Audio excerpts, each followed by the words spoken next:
What you are watching is not a visual filter and it is not a traditional video effect. This video is generated by a custom program written in Python. The program does not analyze objects, it analyzes change. Each frame of the video is compared with the previous one. Where pixels remain the same, the program assumes stillness. Where pixels change, the program detects motion.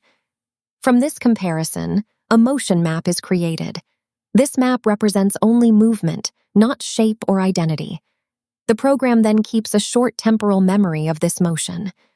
Recent movement is stored with higher intensity. Older movement gradually fades over time.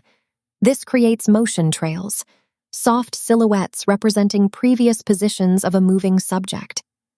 The current frame remains untouched and fully visible. The background is preserved exactly as recorded by the camera. Only the detected motion is layered on top as a transparent overlay. No manual masking is used, no keyframes are drawn by hand, no visual elements are added artificially. All motion information is derived from pixel-level analysis and temporal accumulation. If nothing moves, no effect appears. When movement occurs, its recent history becomes visible. When movement stops, the traces slowly disappear. This approach allows the video to show not only where something is, but where it has just been. Motion-only world is not designed to attract attention.